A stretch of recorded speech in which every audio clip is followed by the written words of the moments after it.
Olá pessoal, bom dia a todos.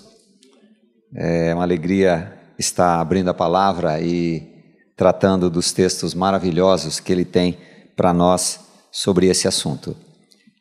Alguns já descobriram que o assunto aqui não é finanças, aqui é dependência de Deus. É como nós estamos na nossa dependência de Deus nesse assunto tão importante. Vamos tratar sobre como sair das dívidas. Ontem nós levantamos aspectos do que a Bíblia fala sobre finanças, algumas coisas, vamos repassar alguns textos. Bem, uma vez que eu percebo que eu estou no caminho errado, a inteligência que Deus nos deu vai falar o quê? Agora eis o caminho correto. Minha querida, o seu marido tem dificuldade quando ele está indo num caminho errado, você fala assim, esse caminho não está certo. Ele continua, não é? Não acontece às vezes? Fala assim, olha, acho que esse caminho está errado. Olha, muita gente fazendo assim. O homem é desse jeito. Ele está no caminho errado, a mulher fala assim, olha, parece que não é aqui, eu nunca vi essa árvore, tal. E ele continua, até que ele chega no lugar lá e ele fala assim, mas já deu 50 quilômetros, né? E aí a mulher fica cheia de razão, que a mulher sempre tem dois lados do casamento, né? Um lado que está certo e o lado nosso. Bem, primeira questão para nós entrarmos no caminho da libertação, porque é uma escravidão, né, irmãos? É escravidão, né? O primo é fictício, né? O primo, na verdade, é você mesmo e eu, né? Mas o primo sempre acha que ele não é escravo, mas o sistema quer nos tornar escravos, porque lá em Deuteronômio, aquela passagem de Deuteronômio 28, o povo ia entrar na terra prometida. Então o pai falou assim, Moisés, esse povo é tolo. Não fala assim, né? Fala coisa pior. Então Moisés, você vai dizer para eles que lá na terra que eles vão entrar, o pessoal vai querer que eles sejam escravos. Vão emprestar para você, mas você não vai falar para eles não serem escravos. E diz assim, estas maldições acompanharão quem não temer a palavra. E sabe o que tem lá, nessas maldições? Hemorroida, úlcera e dívida. Esse Deus tem hora que ele está brincando com a gente, né? Não, ele ama. Por ele amar, ele tem que instruir. Né? Bem, buscar a Deus em primeiro lugar. Peça ao Senhor mente renovada, irmãos. O texto de Romanos 12 fala que nós precisamos ter a mente renovada, essa mente encharcada do sistema financeiro, do sistema que visa o quê? O que o sistema financeiro visa em termos da nossa vida? Que nós sejamos escravizados pelos nossos desejos, mas os que são de Cristo crucificaram a carne com suas paixões e desejos. Essa é a dimensão do reino de Deus. É utopia? Não, é da vontade do Pai. Quantos desejos encapsulados temos aqui só entre nós aqui? Quantas coisas que nós sonhamos? Tem moças que elas têm pais que são verdadeiros tiranos. Tratam as moças assim, regrado, mesmo tendo condições às vezes. Quando ela casa, o que ela projeta no marido? Que o marido vai suprir aquilo. E aí? Só que o marido, por sua vez, está esperando um monte de coisa do lado dela também, em outras áreas. E aí vem o choque. Por isso que nós precisamos todos ir para a graça e falar, Senhor, tem misericórdia de mim. Eu sou o problema da minha vida financeira. Não é porque eu ganho pouco? Não, se eu ganhar mais, nós vamos tratar sobre isso também, né? Bem, quem amar o dinheiro, jamais dele se fartará. Quem amar a abundância, nunca se fartará da renda. Também isso é vaidade. Vaidade, vaidade, vaidade. Diz um dos homens mais sábios, né? Precisamos ser libertos. Totalmente, totalmente. Agora, sabe quem não vai ser liberto? Quem acha que não é escravo. Quem acha que não vive pelos próprios desejos. Não, eu tal, eu só. Não, porque o meu vizinho, porque o meu primo, porque isso. Agora eu não.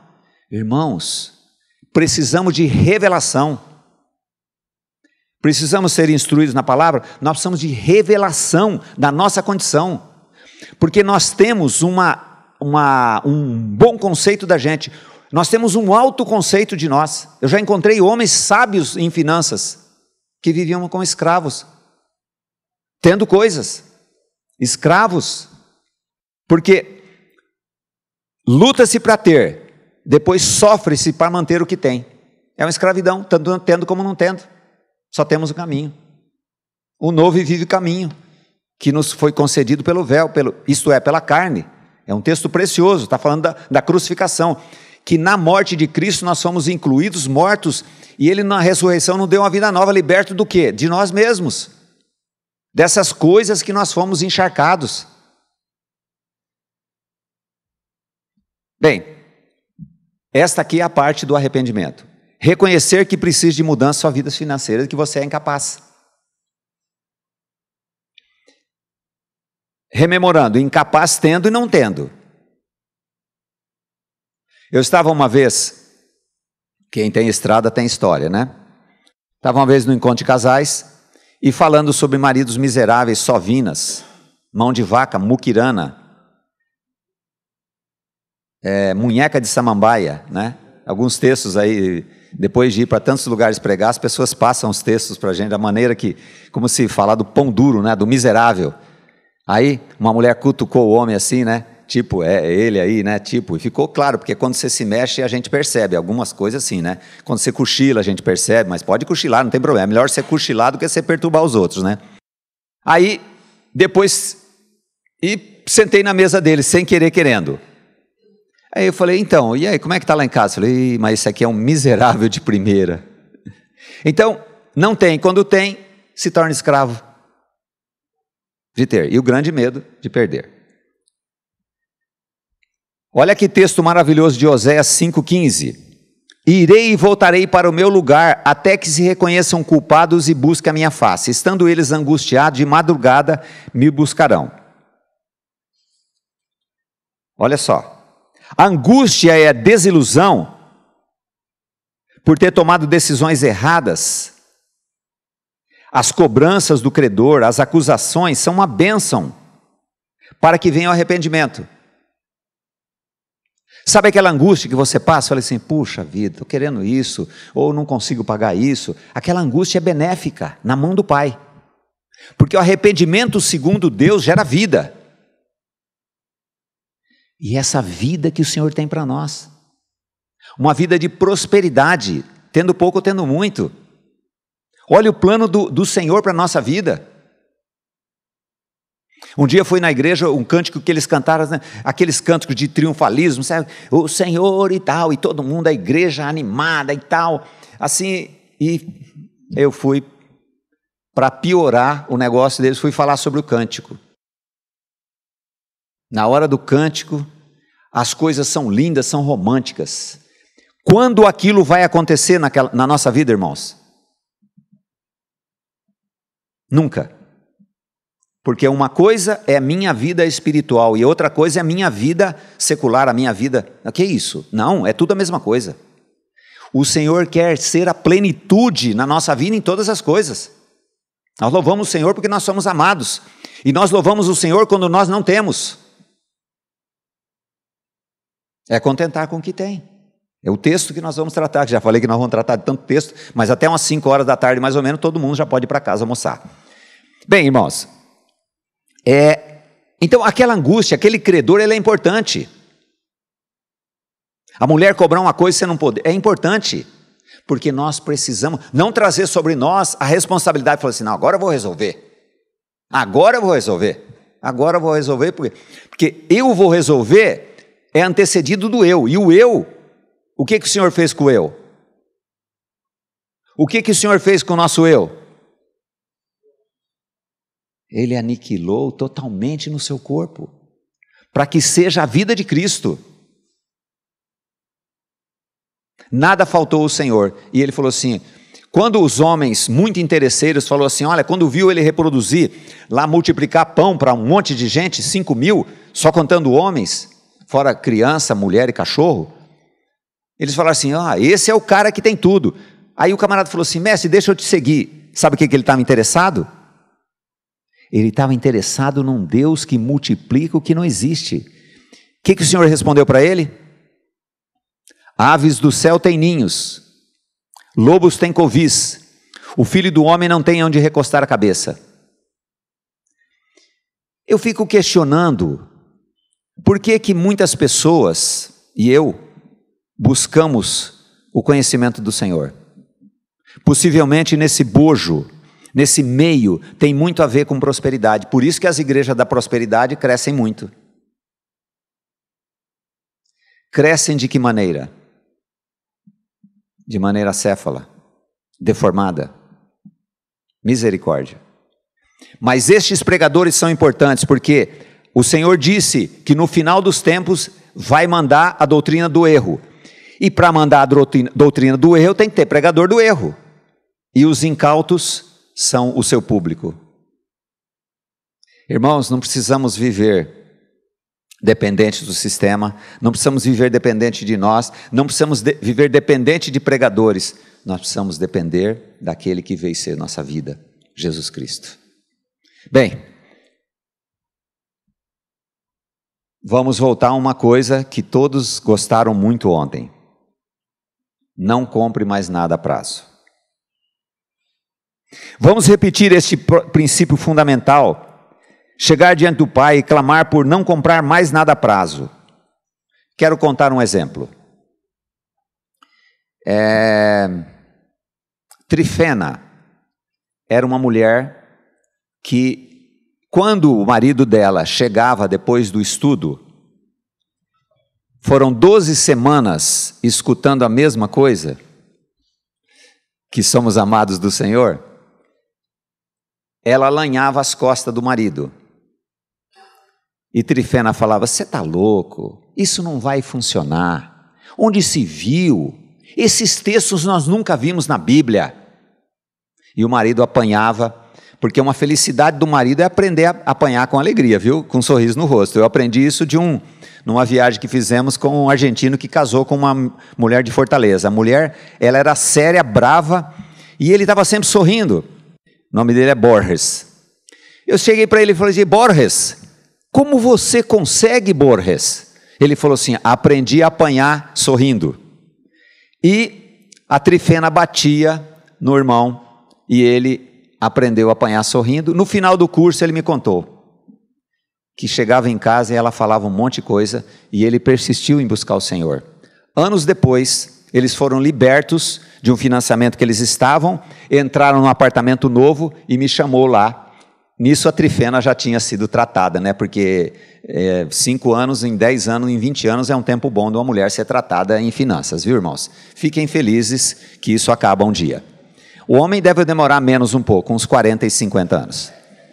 Já agora virou todo sorriso para o outro lado. Eles estavam felizes, mas ela combatia aquilo que ela tinha. Tanto que eu falo assim, eu falei para o irmão, traga sua mulher para viver. É difícil, hein? Libertação. Até hoje, e agora, eu trabalho com o filho deles no Ministério Jovem. Eles estão seguindo o mesmo princípio que eu ouvi do pai. Percebe a importância de vocês, pais, na sequência da vida do filho de vocês? É maravilhoso isso. O que nós vamos deixar para eles? Dívidas?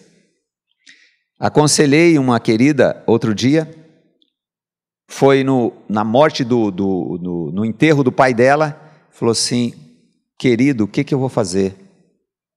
Pagou um seguro para mim até o ano passado, deixou de pagar e deixou um monte de dívidas. E nós precisamos deixar o caminho para os nossos filhos. E o caminho, nós sabemos que é Cristo.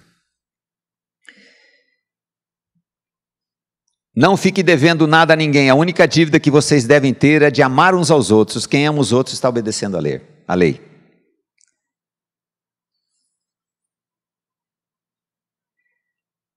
Eu quero introduzir uma coisa que eu nunca falei em finanças, nesses poucos anos. É necessário pagar nossas dívidas. Há umas semanas atrás, encontrei uma pessoa que se acostumou, misericórdia, a ficar devendo os outros. E ele ia entrar um dinheiro. Aí eu disse a ele assim, falei, agora você pega o dinheiro e paga o fulano, paga o Beltrano. A mim você não precisa pagar não, porque eu já perdoei sua dívida, né, irmão? Já entreguei para o senhor a dívida. Você não me deve nada, mas paga o fulano, o Beltrano, tá? Tá bom. Aí, dias depois ele apareceu lá e estava com um carro. Não, sabe o que é? Na hora que foi fazer um negócio, não sei o que, eu peguei e fiquei esse carro. Eu falei, mas você não pagou as pessoas? Não. Não, mas agora, agora eu estou projetando um negócio assim, que aí tal. Nós precisamos da misericórdia, porque a gente quer iludir, mas nós somos iludidos, que é enganando e sendo enganados, diz a palavra. Então é necessário pagar. Eu quero contar a história de Mefibosete. Ele um dia me achou na internet, ele devia 400 mil reais, isso já há uns 5 anos, talvez 7 anos atrás. E ele estava fugido da cidade dele, ele mora no Mato Grosso. Ele fugiu da cidade, deixou a mulher, a casa dele e foi morar num hotel.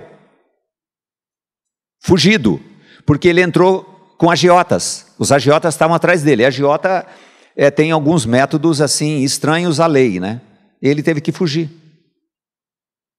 Eu comecei a conversar com ele pelo Skype. E o Senhor começou a fazer uma obra na vida dele. Ele morava no hotel, que ele não podia sair do hotel, porque ele não tinha dinheiro para pagar o hotel, e ele não tinha dinheiro para comer. E depois da amizade que a gente foi fazendo, eu copiei um Big Mac e mandei um Big Mac para ele pela internet. Falou assim, irmão, que vontade, viu? Mas eu tenho umas bolachinhas para comer. Então você vai agradecer a Deus. E Deus começou a fazer um milagre na vida dele. Ele trabalha com fazendas e não tinha a máquina para medir os terrenos. Deus providenciou que uma pessoa cedesse a máquina e Deus começou a fazer 400 mil reais. Porque ele era de uma igreja que precisa parecer aos outros que era próspero. Porque vocês sabiam que endividados eram crucificados? Porque dívida era sinal de pecado para o fariseu. Então dentro da igreja você não pode falar que você está endividado, porque aí você não é espiritual. Então ele tinha que parecer aos outros que ele era espiritual, porque tinha um cara lá que era o ícone da igreja, que tinha tantas jamantas lá, de uma transportadora, era o cara que todo mundo falava assim, não, esse cara é 10, esse cara é abençoado. Aí durante esse período que a gente conversou, que foram meses, ele falou assim, caiu, era pé de barro. Tudo que ele tinha não era dele, era do sistema, e aí ruiu. Eu falei assim, onde você estaria se você tivesse seguido os passos do ídolo de barro, pés de barro? Mas Deus teve misericórdia e tratou aquele homem, e eu vi muita coisa acontecer na vida dele. E um dia, ele me disse assim, eu já estou curado. Eu falei, não, você não pode dizer que você está curado, você vai saber que você vai estar curado quando você tiver dinheiro. Aí você vai saber, porque enquanto você não tem, aí você vai saber se você está curado ou não. Porque já aconteceram pessoas que tiveram, Deus restaurou a vida financeira deles, aí começaram a fazer coisas que não glorificavam o Senhor e voltaram à estaca zero. Sabe por quê? Porque nós somos amados. E o dia que falei para esse Mefibosete, olhei bem no olho dele e falei assim, como você é amado do Senhor, né? Ele ficou me olhando e falou assim, o olhar dele disse para mim assim, como que eu sou amado do Senhor? Eu estou aqui fugido, escondido. Então, o Senhor ama tanto você, que teve que tirar você e levar você para a barriga do peixe. Levar você para o buraco, para a catacumba. É o amor do Senhor, porque você não conseguia mais andar pelas suas próprias pernas. É isso que o Pai que ama tem que fazer a gente. Levar a gente à angústia. Por isso que o texto fala assim, de madrugada me buscarão. E madrugada é um horário bom de pensar em dívida, né? É maravilhoso, né? Vira de um lado, vira do outro, vira de um lado, vira do outro, né? E saber que no outro dia o credor vai te ligar. E eles ligam nos horários mais inconvenientes, né? É o que você ouve falar lá do seu primo, né? Que eles ligam à noite, na hora que você está relaxando, né? Misericórdia. Olha aqui que Harold Walker falou uma frase que eu gosto demais. Falando sobre a escravidão. A dívida escraviza porque representa o gasto presente do trabalho futuro. Contraímos dívidas porque gastamos hoje o que ainda não ganhamos. Consequentemente, até a dívida ser paga, todo o nosso trabalho, ou parte dele, rendimentos, não pertence mais a nós, mas aos credores. Tá. Em termos práticos, se a nossa dívida representa 30% do nosso ganho, digamos, você tem lá um financiamento de 30% do seu ganho, e estas prestações duram 10 anos, significa que durante os próximos 10 anos, nós não possuímos aqueles 30%, nós possuímos 70%. E quando a dívida que nós assumimos significam 50% do nosso ganho, significa que durante 10 anos, 50% do nosso salário não pertence mais a nós. Só que na hora que nós fazemos a conta dos gastos, o que nós fazemos? Qual conta que nós fazemos? Que nós temos aquele salário. E aí, quando que vai bater a conta? Não vai bater nunca. Bem, para piorar a situação, porque o diagnóstico tem que ser o mais cruel possível, para que a gente queira a cura, senão a gente não vai querer. Se o médico falar assim, você está com câncer, mas passa o irudoide aí que vai resolver, você vai embora tranquilo, né? Passa o irudoide e resolve. Não, você está com câncer, você vai morrer. Uma coisa terrível que eu ouvi outro dia. Cerca de 90 e poucos % das pessoas que são diagnosticadas, que fumam, que vão morrer por causa do cigarro, 90% voltam a fumar. É um absurdo, né? Vamos pensar que 50%. Então, significa o seguinte, que 90 a 95% das pessoas que ouvem sobre finanças continuam do mesmo jeito. Elas estão escravas e continuam escravas. Então, depois de um diagnóstico terrível, porque saber que você é escravo é um diagnóstico terrível. Escravo de paixões, escravo dos desejos, escravo da concupiscência. Concupiscência é pior que desejo. É uma concupiscência é um desejo que você não consegue segurar. É uma coisa maluca. E como se forma o desejo? Ele foi num casamento com um terno que ele comprou lá numa loja boa. Aí, só que daí 15 dias casa outro irmão. E ele fala assim, você acha que eu vou com esse terno? E a mulher fala assim, vai que esse terno é bonito. Ele fala assim, você acha que eu vou com esse terno? Todo mundo me viu com o mesmo terno na festa e todo mundo vai estar na mesma festa. Ele não vai. E você sabe que é capaz dele até dar uma dor de barriga na hora, porque ele não foi comprar outro terno novo? Ele não vai. Vá com o mesmo terno, usa aquele que faz 10 anos que você não usa e ninguém vai saber. Olha como se forma o desejo na nossa mente. Ele vai tomando conta da gente. E a gente parece que é menos, é diminuído se a gente não tiver aquilo. Agora vamos falar da mulher. Ela foi no casamento. Não, deixa para lá isso aí. Deixa só com os homens, que os homens são terríveis.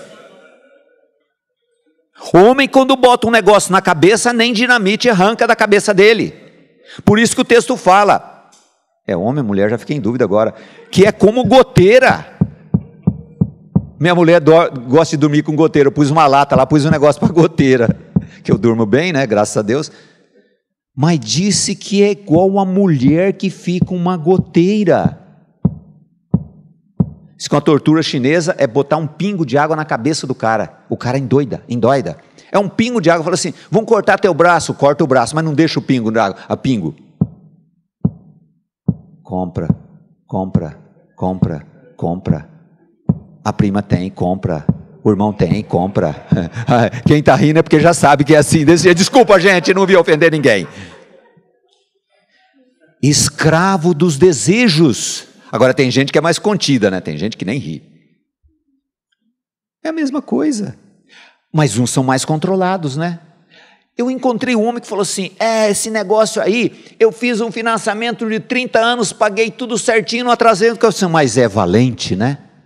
Pagou 3 casas e bate no peito, fala que é esperto. Outro dia eu estava pensando, como é que convence um camarada que é estúpido, que ele é estúpido? Ele é estúpido. Ele foge. Irmãos, se não é a graça, nós somos tolos, arrogantes, soberbos. O diabo é mestre na questão de levantar o nosso ego, falou assim, como Deus sereis. E Adão falou assim, como Deus eu vou ser? Me dá aqui. Irmãos, nós precisamos de libertação. Está onde? Um novo e vivo caminho. Entenderam essa frase do Harold Walker? Gasto presente, prazer presente do gasto, do dinheiro que vamos ganhar. Como falou o nosso amigo, pastor Marcos Salles, se tiver uma mudança, bem, quem tem estrada tem história, né? Já falei isso para vocês. Estava eu comprando um livro na livraria, chegou um irmão e falou assim, então, foi muito bom aquele exemplo lá, né? Eu falei, qual? Aquele exemplo que você deu, porque eu estava para comprar um apartamento financiado, ou sei lá, um carro, não me lembro direito.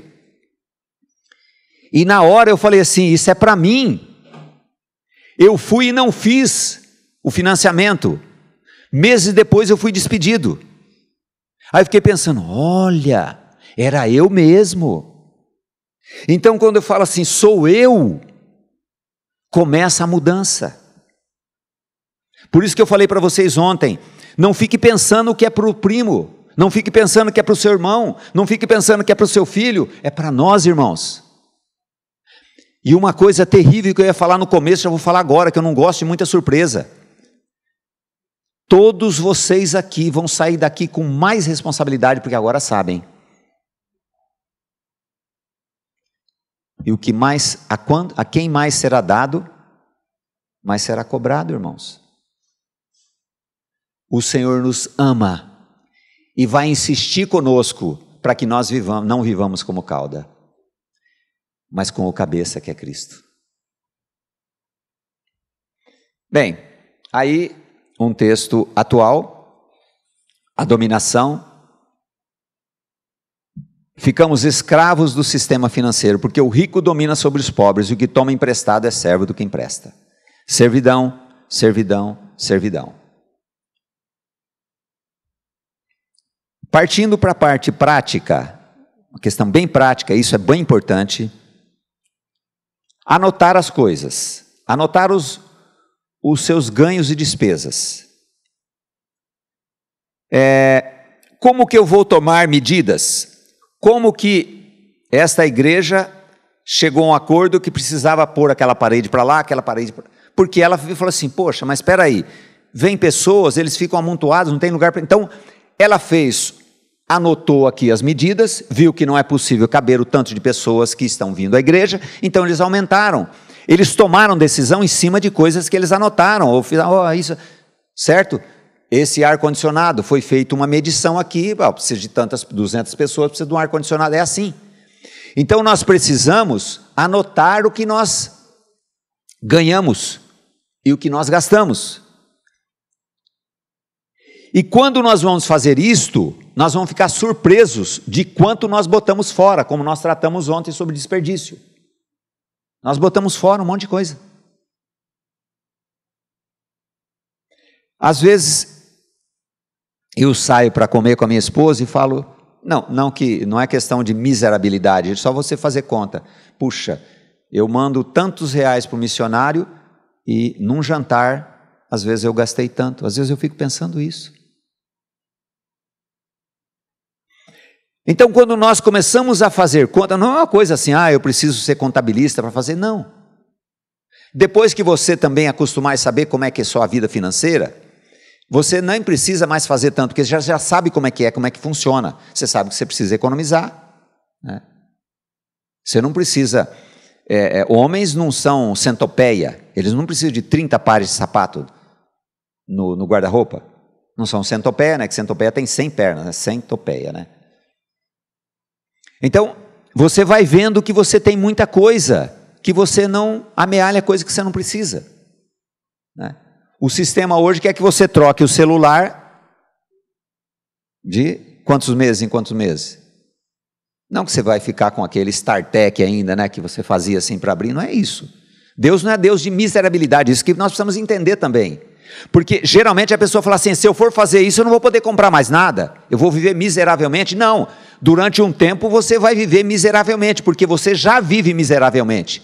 Só que você vive miseravelmente inconsciente, agora você vai ser um consciente miserável. É animador isso, né, irmãos? Não é. Só que a graça opera.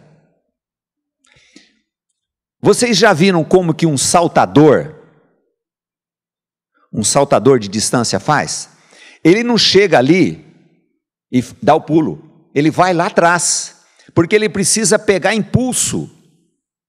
Então, para nós termos o impulso da graça, o Senhor vai ter que levar a gente lá atrás. Muitas vezes angústia, passar privação.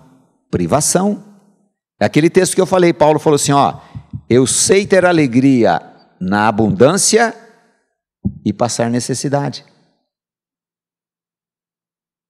E esta vida miserável que o sistema está oferecendo a cada um de nós passamos necessidade, porque a necessidade nunca vai ser suprida se não for a graça. Sempre haverá coisas para se comprar, e se inventa coisa para comprar, não é, irmão? Quantas coisas se inventa para comprar? O irmão lembra quando comprou aquela TV bonita lá? Quando veio a TV e colocou na parede, o sofá ficou feio, ficou velho de uma hora para outra. Você senta nele há 10 anos e ele fica feio, porque você vai trazer teu primo para ver a TV que você comprou. É lógico que é um absurdo, você não vai trazer teu primo para mostrar a TV, porque você não vai falar isso para ele, você vai chamar ele e vai deixar que ele veja a TV, e se ele não vê a TV, você vai contar para ele. A gente não faz isso, né? A gente só pensa isso. A gente só pensa isso quando a gente vai numa festa, a gente só pensa isso quando nós temos um carro, que vai aparecer aqui o carrinho aqui, quando nós temos um carro velho e a gente não estaciona em frente à igreja.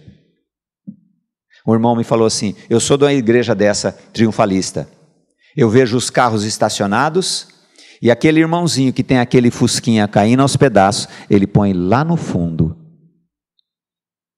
porque ele se sente diminuído. Então, quando nós queremos ostentar coisas, aqueles que Deus tem abençoado, nós estamos muitas vezes mostrando uma coisa para o outro irmão, que eu sou espiritual, porque o dinheiro dá poder.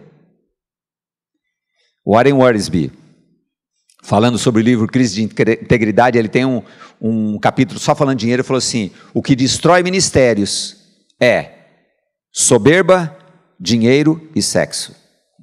Soberba de parecer aos outros. Uma coisa, irmãos, quando Deus estiver abençoando você e você sair da miserabilidade da vida que você vive, evite contar para os outros. Faz mal para as pessoas. E se nós contamos ainda para menosprezar as pessoas, mais errado ainda. Estamos plantando para colher. E as pessoas têm inveja. Lembra aquele rei que mostrou para o rei todos os tesouros que tinha? O que ele fez? Foi lá, saqueou todos os tesouros. É um exemplo. Nós precisamos ter nossa vida com o nosso Senhor, com a nossa esposa em casa, com a nossa família. E tem irmãos que você pode testemunhar, sabe? E são poucos. Causa mal. Introduzimos várias coisas em nome de Jesus aqui, hein? Anotar os gastos. Sabe qual é a reação das pessoas quando fala sobre anotar gastos? A primeira coisa que vem à mente dela Ela diz assim: eu não preciso anotar gastos, eu preciso ganhar mais dinheiro. É um engano. E a pessoa fala assim: eu preciso de ganhar mais dinheiro. Onde se viu anotar gastos? Não resolve nada. Aí você vai ver quanto você põe fora, quanto seu filho põe fora, quanto é sua energia, quanto é seu gasto de água, de luz e tudo. Porque é o seguinte, irmãos, enquanto vivermos nós vamos tomar água e vamos usar energia. Pequenas mudanças no decorrer de anos significam muito dinheiro. Uma coisa é que nós desperdiçamos água. Possivelmente, se você mora numa casa, a sua casa tem um vazamento que está comendo sua água, anos e anos. Mande lá, eu tenho um encanador, um irmão, ele chama Mário, não é o Mário Bros não, o Mário é o nome dele. Ele vai lá e vai descobrir o vazamento, fala assim: olha, minha conta de água, que imagina você economizar R$10, R$20 por mês, é muito dinheiro, economia. Então você vai ver, outra coisa, a pessoa chega aqui e fala assim: ai pastor, não tem dinheiro para comprar o botijão de gás, só que olha o celular, tem um Samsung 7, né? E tem conta de dados no celular. Então por que não tem dinheiro para pagar a conta? Porque ele gasta em outras coisas, nas coisas supérfluas. Aí eu olhando o veredicto, né, o prognóstico ali, o orçamento, porque, irmãos, cada um de nós tem um orçamento, né, tem uma firma lá dentro da empresa, né. Olhando o orçamento, falei assim: acho que vai ter que cortar a internet, hein, e vai ter que cortar os canais da net. Vai ter que cortar vai ter que cortar, né, porque o diagnóstico está falando aqui, isso aqui é tudo supérfluo. O que é supérfluo? Aquilo que você não pode pagar, porque a necessidade o que é? Comer, vestir, né? Escola de criança. E quando a pessoa chega a um acordo que ele não pode ter o filho na escola particular? Mas ele vai sentir, ele vai ficar complexado, porque ele vai sair de uma escola particular e uma escola pública. Como é que vai? Então, tá bom, é isso. Ensina o filho desse jeito. Ensina a viver hipocritamente. É isso que nós fazemos ou não? Aquela pessoa veio pedir dinheiro emprestado para pagar a escola do filho que estava atrasado. Falei: não vou emprestar. Quer dizer, na verdade nós temos que dar, né? Porque como eu disse ontem, ele não vai pagar você. Você já está sabendo disso, se você orou ontem já está liberto, senão ainda vai carregar esse fardo. Porque quando você carrega o fardo de uma pessoa que te deve, é 50 quilos. Ele está carregando 2 quilos, tá? Você está carregando 50. Então você põe os 50 nas costas dele. Então, se nós não aprendemos a olhar como estão nossas finanças, nós nunca vamos saber onde nós vamos economizar, por isso tem que fazer as contas. Aí o texto de Lucas 14, né? Se um de vocês vai construir uma torre, primeiro senta e calcula. Por que tem que sentar? Olha que interessante como a palavra do Pai é maravilhosa. Você tem que sentar, porque como é que nós fazemos conta para fazer a compra? Eu gasto isso, ganho isso, dá. Não é? Gasto isso, faz aquilo, porque na hora que a gente quer, o desejo lá dentro, é o vulcão que está lá dentro para explodir, né? Você faz as contas mais esdrúxulas possível. Depois ia falar o primeiro mês, né, do carnê. Depois do terceiro mês você fala: e não deu. E aí faz o quê? Aí olha para a mulher: e não deu. Fala: e aí não deu. E aí vai fazer o quê? O que vai fazer? Então sentar realmente, isso é uma coisa muito maravilhosa, sabe? Você sentar e falar sobre esse assunto, né? Você vai falar para a mulher que você não vai comprar, né? Você vai ter que preparar o terreno, sabe? Jogar água no terreno, sabe? Você vai ter que elogiar bastante, você vai ter que dizer que ela é a melhor mulher do mundo, você vai ter que falar um monte de coisa e depois vai levar uma bolachada na cara. Aquele desejo encapsulado, né? Durante tanto tempo não vai poder ser realizado, porque não tem dinheiro. Bem, uma coisa, fez as contas, não tem dinheiro, não compre. É uma necessidade básica? Joelho. Senhor, tem misericórdia. Que milagres. Eu conheço um homem, ontem eu vi, ele disse assim: olha, eu tenho um problema, eu não como sem mistura, né? Sem carne. Mas aí ele conheceu os princípios da palavra de Deus e falou assim: eu não vou comprar mais a prazo. Irmãos, que coisa doida, o bagulho é louco. Um cara bateu na porta dele e falou assim: querido, eu matei esse porco, não sei, o boi, não sei, e tem carne de sobra, e meu celeiro é pouco para guardar, eu trouxe aqui para o irmão. Ele me contou isso, eu falei assim: esse Deus é maravilhoso, é o Deus do milagre, que está ávido por fazer, e eu estou desesperado para não esperar, e não vai acontecer. Eu falei: que coisa linda. Está subindo uma placa de término. Aqui, uma planilhazinha, como é que você faz? Rendimentos, R$4.000. Aqui você põe ali dízimos, essas coisas, nós vamos tratar dessa planilha.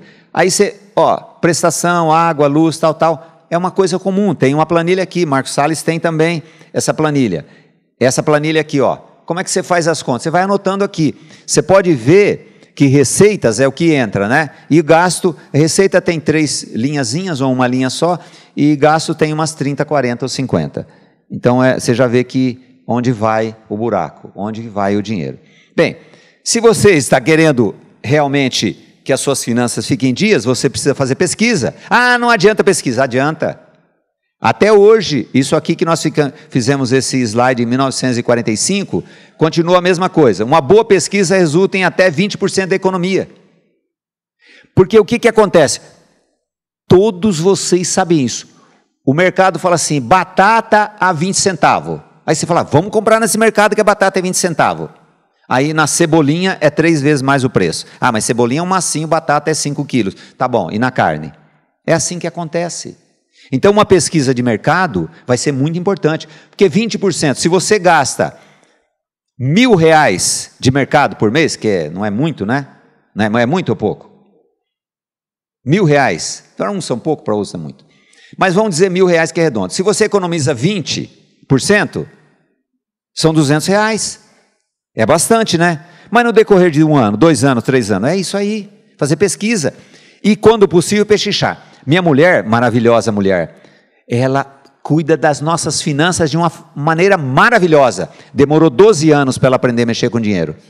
O primeiro dinheiro que eu dei para ela, ela gastou de pagar o condomínio. Eu falei assim: opa, o buraco é mais embaixo. 12 anos depois, hoje está saradinha, está uma beleza. Ela cuida das finanças. Eu detesto esse negócio de finanças, gente. Ela cuida do dinheiro. Aí quando eu sentava para conversar, de pedir desconto, ela vazava, ela saía fora. Fazia igual aquele botijão de gás, chegou outro e falou assim: vamos vazar? Ela vazava. Vergonha. Agora, eu já vi ela falar assim: mas nós vamos pagar à vista, quanto que é? E você já chegou na loja e falou assim: eu quero pagar à vista, quanto é o desconto? Ele fala: nenhum. E você compra a prazo? É o sistema do engano. Outra coisa que eu quero dizer para você explicar para o seu vizinho: não existe venda sem juros. Tantas vezes sem juros, mentira. Mentira. Então, você pechincha, pede desconto. No começo ela falava assim: nossa, tanta choradeira para ter 5%. 5%. Quanto a projeção de inflação desse ano? Quanto? 3,5%, alguém falou? Está errado. Eu tive 5% numa compra. Isso quando não é 7%. 3,5% a inflação desse ano no Brasil. Eu tive 5% numa conta. Só que eu não vou comprar só aquilo. E na construção então? É 2%, 3%, 4%, 5%. Pague à vista. Porque o sistema não quer. Outra coisa, quem compra à vista não tem crédito, sabia disso? Mas como é que é a tua ficha? Eu falei: minha ficha é suja. Mas aonde o senhor compra a prazo? Não compro. Estou falando isso, glória a Deus, irmão. Não sou melhor que ninguém, aqui é cacete desde 1900 e tarará, sabe? Então, o couro pode ser duro como minha cabeça, mas uma hora tem que clamar misericórdia, né? Então é isso que eu estou falando. Não é professor de nada, não. É tratado do mesmo jeito, porque todo dia, como eu falei para o Holmes, todo dia nós somos induzidos a viver como cauda. Voltando. Não tem crédito quem compra à vista, porque não tem histórico. Mas mesmo assim, ouço o que a palavra de Deus diz: compre à vista. É isso que Deus quer fazer conosco.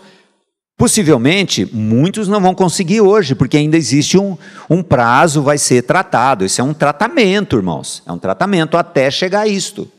Como aquele dono de loja falou assim, mas como que eu vou ter mercadoria na prateleira se eu não comprar a prazo? Eu falei assim, então, Deus quer fazer um processo com você até chegar a esse ponto, para você ter poder de barganha.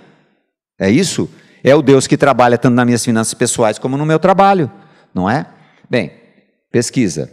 Agora, cortar gastos. Cortar gastos, começar a cortar gastos. Viu que tem coisa que tem que cortar, precisa cortar. Aquela mulher chegou para mim, o nome dele é Trifosa. Não tenho de cortar mais nada. Brava, hein? Estava brava com Deus. Mas o foco era eu, mas tudo bem, não tem Deus ali e tal. Chega, senta a borracha. Eu não consigo cortar mais nada. Você vai ouvir isso, viu? Não consigo cortar mais nada. Então tem que cortar mais. Não consigo cortar. Então tem que ganhar mais dinheiro. Porque a gente sempre acha que já cortou tudo e manteve ali algumas coisas que são causa de ganho. Misericórdia. Não se deixe dominar pelo amor ao dinheiro e fiquem satisfeitos com o que vocês têm, pois Deus disse, eu nunca deixarei vocês e jamais os abandonarei. Olha a promessa do Senhor. Está endividado? Eu não vou abandonar você, eu quero levar você a outro patamar. Já tem a vida financeira equilibrada? Eu não vou abandonar você, porque senão você vai se extrapolar, vai ir para o outro lado. Como eu contei,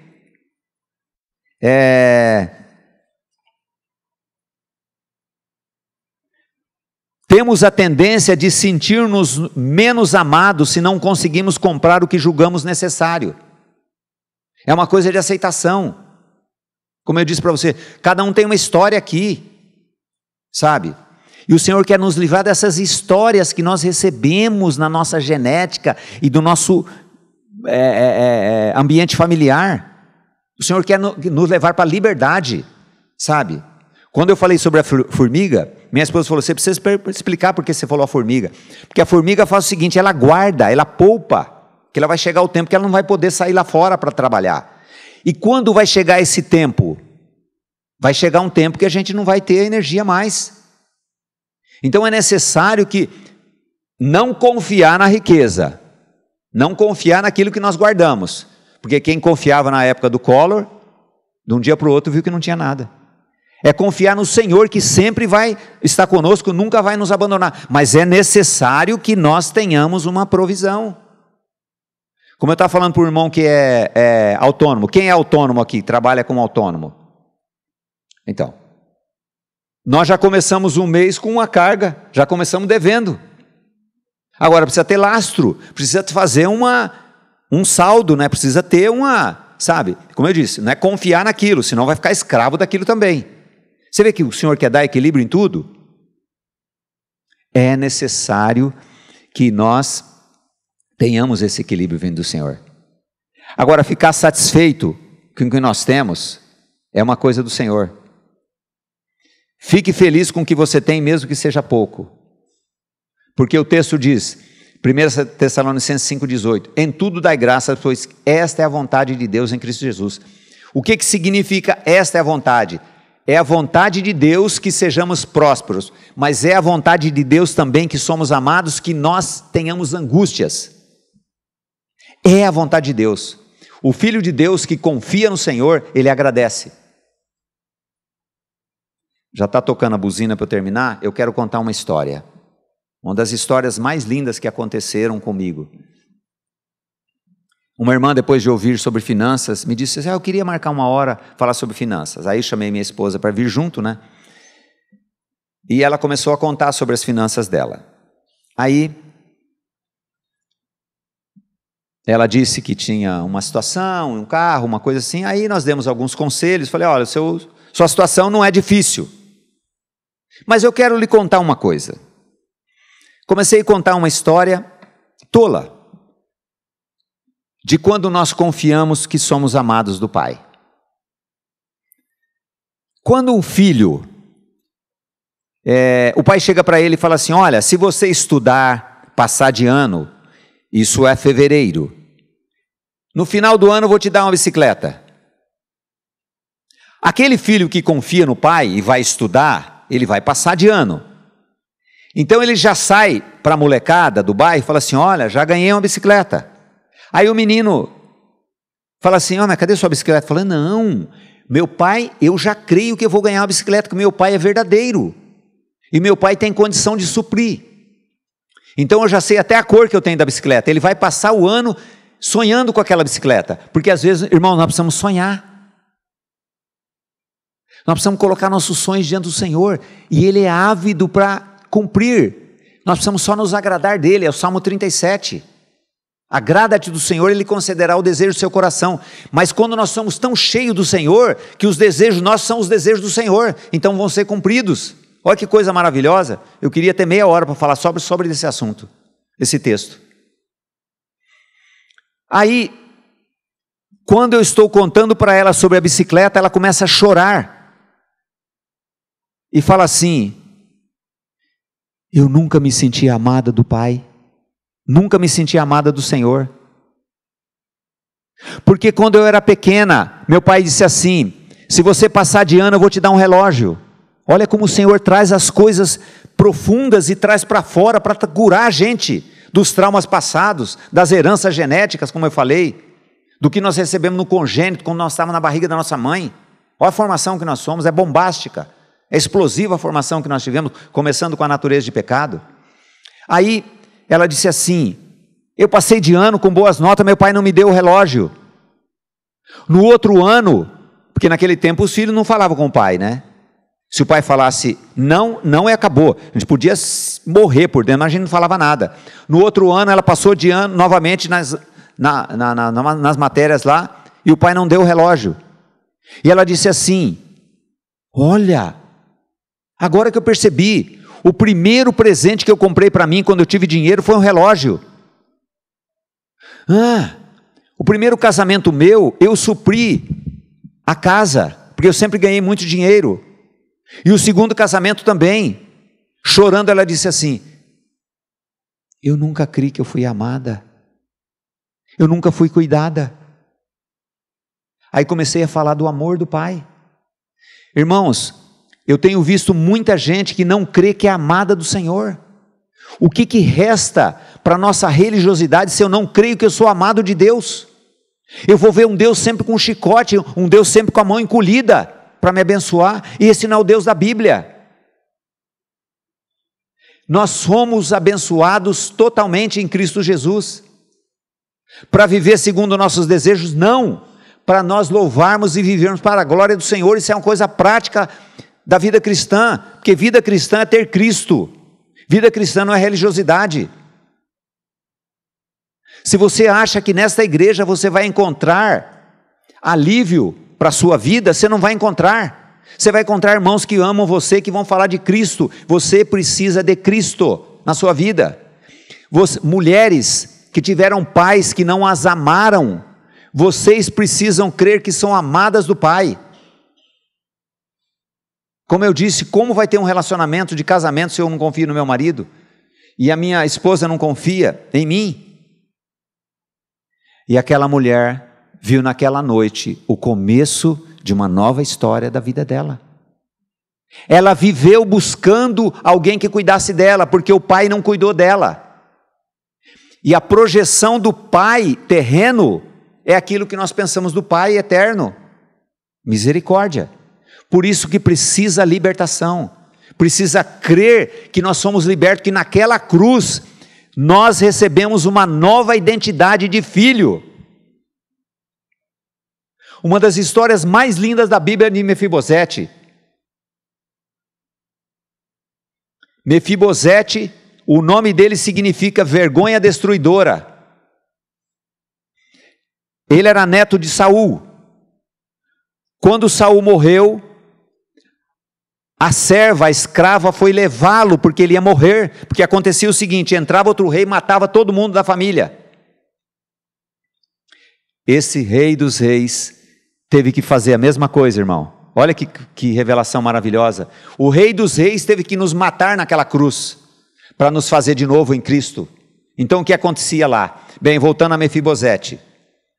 A serva, quando foi tirá-lo, ele caiu do cavalo e ficou manco.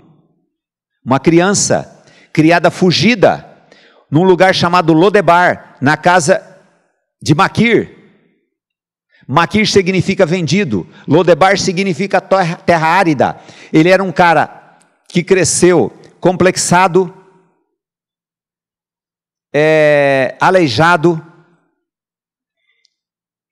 pressionado psicologicamente, morando num lugar que não dava nada, terra árida, plantava, não dava nada, e na casa de um cara que era vendido, que não tinha, ele gostava de Saul e não gostava de Davi, mas fazia qualquer negócio. Essa era a história de Mefibosete.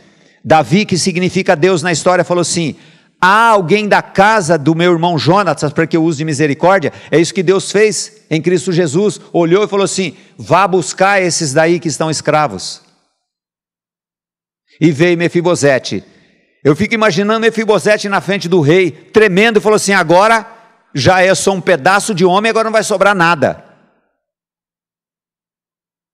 E Davi diz assim: eu vou dar para você isto e isto, e Ziba vai ser seu escravo. Aí foi a desgraça, que Ziba era um mentiroso, um traíra, fez de tudo para Mefibosete morrer nas mãos do rei Davi.